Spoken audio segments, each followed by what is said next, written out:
Namaskara. Welcome to session 20. Under this, we continue the demand forecasting techniques. In the previous sessions, we are discussed regarding qualitative demand forecasting techniques. So, under this session, we are going to study or to know about the quantitative techniques of demand forecasting. So, quantitative techniques of demand forecasting. For demand forecasting, usually make use of statistical tools. In those techniques, demand is forecasted based on historical data. These methods are generally used to make long-term forecast of demand. Unlike survey methods, statistical methods are cost-effective and reliable as the element of subjectivity is minimum in these methods. So, under quantitative techniques, we are going to predict the demand forecasting for the long run or the long term. So, it is based on by using the statistical tools, and it is for long term purpose. It is based on historical data. So, compared to the qualitative techniques are more subjective. It may be have the personal bias, but in this case, there is no such subjectivity. It's almost minimum. So, it is shows the accurate and cost effective and reliable techniques the quantitative techniques. ಇಲ್ಲಿ ತಗೊಳ್ದ ಪರಿಮಾಣಾತ್ಮಕ ತಂತ್ರಗಳನ್ನು ತಗೊಳ್ಳಿದ್ರೆ ಇದನ್ನು ಹೆಚ್ಚಾಗಿ ನಾವು ದೀರ್ಘಾವಧಿಯ ಬೇಡಿಕೆಯನ್ನು ಅಂದಾಜು ಮಾಡಲಿಕ್ಕೆ ಯೂಸ್ ಮಾಡ್ಕೊಳ್ತೀವಿ. ಈ ಅಂದಾಜು ಮಾಡ್ಬೇಕಾದ್ರೆ ನಾವು ಇಲ್ಲಿ ಸ್ಟಾಟಿಸ್ಟಿಕಲ್ ಟೂಲ್ಸನ್ನು ಯೂಸ್ ಮಾಡ್ಕೊಳ್ತೀವಿ. ಮತ್ತು ಈ ಒಂದು ಫೋರ್ಕಾಸ್ಟಿಂಗ್ ಮಾಡೋದು ಯಾವುದಕ್ಕೆ ಅಂದರೆ ಲಾಂಗ್ ರನ್ ಅಂದರೆ ದೀರ್ಘಾವಧಿಗೆ ಮಾಡ್ಕೊಳ್ತಾ ಇದ್ದೀವಿ. ನಾವಿಲ್ಲಿ ಕ್ವಾಲಿಟೇಟಿವ್ ಅಂತ ಏನು ಕರ್ಕೊಂಡ್ವಿ ಅಂದರೆ ಗುಣಾತ್ಮಕವಾಗಿ ಏನಿತ್ತು ಅದರಲ್ಲಿ ಹೆಚ್ಚು ಪರ್ಸನಲ್ ಬಯಾಸ್ ಇತ್ತು, ಸಬ್ಜೆಕ್ಟಿವಿಟಿ ಇತ್ತು. ಆದರೆ ಇಲ್ಲಿ ಆ ರೀತಿ ಬರೋದಿಲ್ಲ. ಏಕೆಂದರೆ ಇದು ಹಿಸ್ಟಾರಿಕಲ್ ಡಾಟಾ, ಇಂದಿನ ಒಂದು ಮಾಹಿತಿಯನ್ನು ಆಧರಿಸಿ ನಾವೇನು ಮಾಡ್ಕೊಳ್ಳೋದ್ರಿಂದ ಏನಾಗುತ್ತೆ, ಬೇಡಿಕೆಯನ್ನು ಅಂದಾಜು ಮಾಡೋದ್ರಿಂದ ಈ ರೀತಿ ಸಬ್ಜೆಕ್ಟಿವಿಟಿ ಏನಾಗಿರುತ್ತೆ, ಈ ಒಂದು ಎರರ್ ಕಡಿಮೆ ಆಗುತ್ತೆ ಮತ್ತು ಇದು ಹೆಚ್ಚು ಕಾಸ್ಟ್ ಕಡಿಮೆ ಆಗುತ್ತೆ ಮತ್ತು ಹೆಚ್ಚು ನಂಬಿಕೆಯನ್ನು ನಾವು ಪಡ್ಕೊಳ್ಬೋದಾಗುತ್ತೆ. So quantitative techniques are first one is time series analysis. Time series analysis or a trend projection method is one of the most popular methods used by the organization for the prediction of demand in the long run. The term time series refers to a sequential order of values of a variable at equal time interval called trends. Using trends, an organization can predict the demand for its product and services for the projected time. There are four main components of time series analysis that an organization must take into consideration while forecasting the demand for its product and services. These four components are trend components. The trend components in time series analysis accounts for the gradual shift in the time series to a relatively higher or lower value over a long period of time. Second one is cyclical component. The cyclical component in time series analysis accounts for the regular pattern of sequences of values above and below the trend line lasting more than 1 year. Seasonal component, third one, the seasonal components in time series analysis accounts for regular pattern of variability within certain time period such as a year. Irregular components. The irregular components in time series analysis accounts for a short-term, unanticipated and non-recurring factors that affect the values of the time series. ಇಲ್ಲಿಂದ ತಗೊಳ್ತಾ ಇರೋದು time series ಮೊದಲನೇ ತಗೊಳ್ತಾ ಇರೋದು. ಈ time series ಅಥವಾ ಪ್ರವೃತ್ತಿ ಮೌಲ್ಯಗಳನ್ನು ಪರಿಶೀಲನೆ ಮಾಡ್ಕೊಳ್ತೀವಿ. ಯಾವ ರೀತಿ ಪ್ರವೃತ್ತಿ ಇದೆ, ಇಂದಿನ ವರ್ಷಗಳ ಒಂದು ಆಧಾರದ ಮೇಲೆ, ಬೇಡಿಕೆಯ ಆಧಾರದ ಮೇಲೆ ಮುಂದಿನ ಅವಧಿಯ ಬೇಡಿಕೆಯನ್ನು ನಾವು ಪ್ರವೃತ್ತಿನ ಟ್ರೆಂಡನ್ನು ನಾವು ಫಿಕ್ಸ್ ಮಾಡ್ಕೊಳ್ತೀವಿ. ಇದು ಏರಿಕೆ ಪ್ರಮಾಣದಲ್ಲಿದೆಯಾ ಅಥವಾ ಇಳಿಕೆ ಪ್ರಮಾಣದಲ್ಲಿದೆ. ಇದು ಯಾವಾಗಲೂ ಕೂಡ ದೀರ್ಘಾವಧಿಗೆ ನಾವು ಮಾಡ್ಕೊಳ್ಳುವಂಥ ಒಂದು ಪ್ರೊಡಕ್ಷನ್. ಇದು ಹೆಚ್ಚು ಜನಪ್ರಿಯವಾಗಿರುವಂಥ ಮೆಥಡ್ ಆಗಿದೆ. ಇಲ್ಲಿ ಏನಾಗಿರುತ್ತೆ ಅಂತ ಹೇಳಿದ್ರೆ ಸೀಕ್ವೆನ್ಸಿಯಲ್ ಆರ್ಡರ್ ಬರುತ್ತೆ. ವ್ಯಾಲ್ಯೂಸ್ ಅಂದರೆ ನೇರವಾದಂಥ ಒಂದು ಸಂಬಂಧವನ್ನು ತೊಗೊಳ್ತೀವಿ. ಇಲ್ಲ ಅದು ಅಪ್ವರ್ಡ್ ಟ್ರೆಂಡಲ್ಲಿರುತ್ತೆ ಅಥವಾ ಅಂದರೆ ಡೌನ್ ಟ್ರೆಂಡಲ್ಲಿರುತ್ತೆ. ಅದು ಏರಿಕೆಯ ಕ್ರಮದಲ್ಲಿರ್ಬೋದು ಅಥವಾ ಇಳಿಕೆಯ ಕ್ರಮದಲ್ಲಿ ಇದೇನಾಗುತ್ತೆ ಅಂತೇಳಿ ಟೈಮ್ ಇಂಟರ್ವಲ್ಸ್ ಏನಿದೆ ಅದ್ರ ಮೂಲಕ ಇದು ಹೋಗ್ತಾ ಇರುತ್ತೆ. ಯೂಸಿಂಗ್ ಟ್ರೆಂಡ್ ಇದನ್ನು ಏನು ಮಾಡ್ಬೋದಾಗುತ್ತೆ, ನಾವು ನಮ್ಮ ವಸ್ತುಗಳ, ಸರಕುಗಳ ಮತ್ತು ಸೇವೆಗಳ ಅಂದಾಜನ್ನು ನಿಖರವಾಗಿ ಮಾಡಲಿಕ್ಕೆ ಸಾಧ್ಯ ಆಗುತ್ತೆ. ಈ ಟೈಮ್ ಸೀರೀಸ್ ಮಾಡಬೇಕಾದ್ರೆ 4 ಕಾಂಪೋನೆಂಟ್ಸ್ ಟೈಮ್ ಸೀರೀಸನ್ನು ಅನಲೈಸ್ ಮಾಡಬೇಕಾಗುತ್ತೆ. ಮೊದಲು ಪ್ರವೃತ್ತಿ ಕಾಂಪೋನೆಂಟ್ಸ್ ಅಂತ ಕರ್ಕೊಳ್ತೀವಿ. ಇದು ಒಂದು ಶಿಫ್ಟ್ ಮಾಡ್ಕೊಳ್ಳುತ್ತೆ. ಅಂದರೆ ಯಾವ ರೀತಿ ರಿಲೇಟಿವ್ ಹೈಯರ್ ಇದೆಯಾ ಅಥವಾ lower value over A long period of time, ಅದನ್ನು ಹೇಳಿದೆ. ಏರಿಕೆ ಕ್ರಮದಲ್ಲಿ ಇದೆಯಾ ಅಥವಾ ಇಳಿಕೆ ಕ್ರಮದಲ್ಲಿ ನೋಡ್ಕೊಳ್ಬೇಕಾಗುತ್ತೆ. ಎರಡನೇದು ಸೈಕ್ಲಿಕಲ್ ಕಾಂಪೋನೆಂಟ್ಸ್. ಒಂದು ಟ್ರೆಂಡ್ ಲೈನ್ ಏನು ಬರುತ್ತೆ ಅದು ಮೇಲೆ ಮತ್ತು ಅಪ್ಸ್ ಆ್ಯಂಡ್ ಡೌನ್ಸ್ ಅಂತ ಏನು ಹೇಳ್ತೀವಿ, ಸೈಕ್ಲಿಕಲ್ ಆರ್ಡರ್, ಒಂದು ಚಕ್ರದ ಆಧಾರದಲ್ಲಿ ಇದು ಹೋಗ್ತಾ ಇರುತ್ತೆ. ಸೀಸನಲ್ ಕಾಂಪೋನೆಂಟ್ಸ್ ಅಂದರೆ ಒಂದು ಕಾಲ ಪ್ರವೃತ್ತಿಯ ಆಧಾರದ ಮೇಲೆ ಇಲ್ಲಿ ತಗೊಳ್ತಾ ಇದೆ. Seasonal compound in time series analysis accounts regular pattern of variability within the certain time periods such as a year. Irregular components ಕೂಡ ಇಲ್ಲಿ ಕಾಣ್ಬೋದಾಗುತ್ತೆ. Next, smoothing techniques. Second one, in case where the time series lack significant trends, smoothing techniques can be used for demand forecasting. Smoothing techniques are used to eliminate a random variation from the historical demand. This helps in identifying demand pattern and demand levels that can be used to estimate future demand. The most common method used in smoothing techniques of demand forecasting are simple moving average method and weighted moving average method.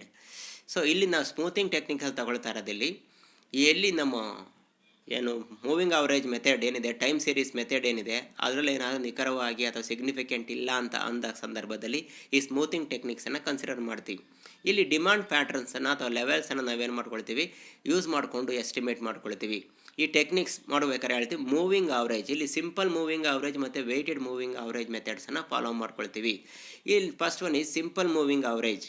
Simple moving average is used to calculate the mean of average prices over a period of time and plot this mean prices on a graph which acts as a scale.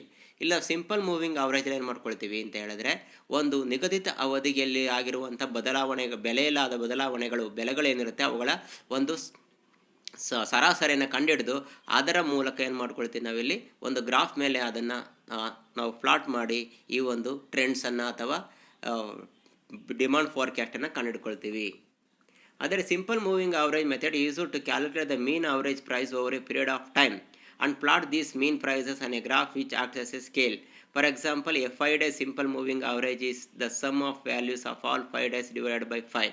ಇಲ್ಲೂ ಕೂಡ ತಗೊಳ್ಳೋದು example ತಗೊಳ್ಳೋದಾದರೆ, ಈ ಒಂದು simple moving ಅವರೇಜ್ಗೆ 5 ದಿನಗಳ ಒಂದು moving average ತಗೊಳ್ತೀವಿ ಅಂದರೆ 5 ದಿನದಲ್ಲಿ ಆಗಿರುವಂಥ ವ್ಯಾಲ್ಯೂಸ್ ಏನಿದೆ, ಅಂದರೆ ಬೆಲೆಗಳಲ್ಲಿ ಏನು ಬದಲಾವಣೆ ಆಗಿರುತ್ತೆ ಅವುಗಳ ಒಂದು ಟೋಟಲ್ ಮಾಡಿಕೊಂಡು ಅದನ್ನು 5ರಿಂದ ಡಿವೈಡ್ ಮಾಡಿದ್ರೆ ಬರುವಂಥ ವ್ಯಾಲ್ಯೂ ಏನು ಹೇಳ್ತೀವಿ ನಾವು ಇಲ್ಲಿ ಮೀನ್ ಅವರೇಜ್ ಅಥವಾ ಸಿಂಪಲ್ ಅವರೇಜ್ ಮೂವಿಂಗ್ ಅವರೇಜ್ ಅಂತ ಕರ್ಕೊಳ್ತೀವಿ.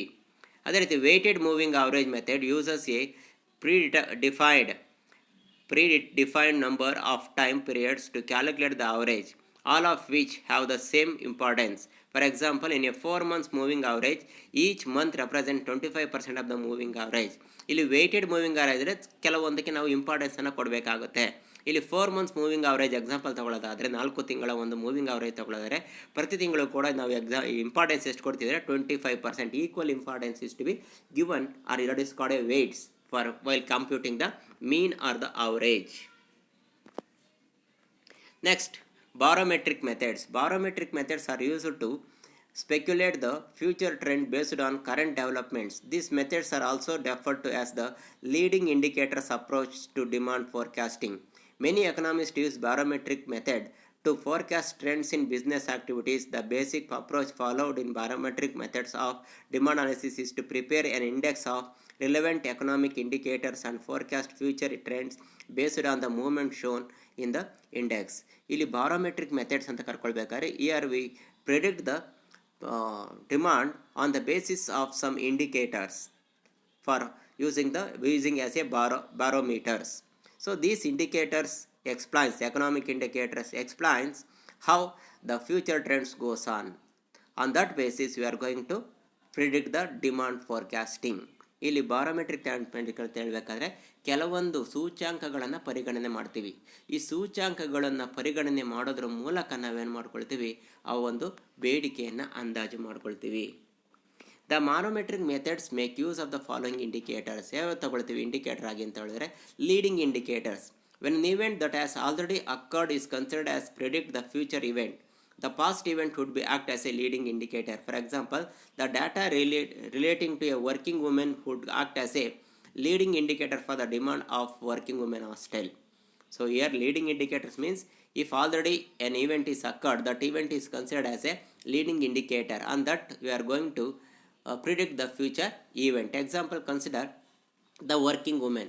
So we have to find out what is the demand for the women hostel. It is based on the number of working women's. ಇಲ್ಲೂ ಕೂಡ ತಗೊಳ್ತಾ ಇದ್ದೀವಿ. ನಮ್ಮ ವರ್ಕಿಂಗ್ ವುಮೆನ್ಸ್ ಏನಿದೆ ಅವರನ್ನು ನಾವು ಲೀಡಿಂಗ್ ಇಂಡಿಕೇಟರ್ ಆಗಿ ತಗೊಳ್ತೀವಿ. ಯಾವುದಕ್ಕೆ? ವುಮೆನ್ ಹಾಸ್ಟೆಲ್ಗೆ ಎಷ್ಟು ಡಿಮಾಂಡ್ ಇದೆ ಪ್ರಿಡಿಕ್ಟ್ ಮಾಡೋಕ್ಕೋಸ್ಕರ. ಯಾಕೆಂದರೆ ವರ್ಕಿಂಗ್ ವುಮೆನ್ಸ್ ನಮಗೆ ಸಿಕ್ಕಿದ್ರೆ ನಮಗೆ ವುಮೆನ್ ಹಾಸ್ಟೆಲ್ ಜಾಸ್ತಿ ಬೇಕಾಗುತ್ತೆ. ಅವರು ಕಡಿಮೆ ಇದ್ರೆ ಇದು ಕೂಡ ಕಡಿಮೆ ಆಗುತ್ತೆ. Therefore working women's act as a leading indicators. Next, coincident indicators. These indicators move simultaneously with the current event. For example, a number of employees in the non-agricultural sector, rate of unemployment, per capita income, etc. act as an indicator for the current state of a nation's economy. ಇಲ್ಲಿ ತಗೊಳ್ತಾ ಇರೋದು coincident indicators ಅಂತ ಕರ್ಕೊಳ್ತೀವಿ. ಯಾವುದನ್ನ ಅಂತ ಹೇಳಿದ್ರೆ ಅವು simultaneous ಆಗಿ ಏನಾಗುತ್ತೆ, ಕರೆಂಟ್ ಇವೆಂಟ್ಗೆ ಮೂವ್ ಆಗ್ತಾ ಹೋಗುತ್ತೆ. ಎಕ್ಸಾಂಪಲ್ ತಗೊಳ್ತಾ ಇರೋದು the number of employees in the non agriculture sector, ವ್ಯವಸಾಯೇತರ ಕ್ಷೇತ್ರಗಳಲ್ಲಿ ಕೆಲಸ ಮಾಡುವಂಥ ನೌಕರರ ಸಂಖ್ಯೆ.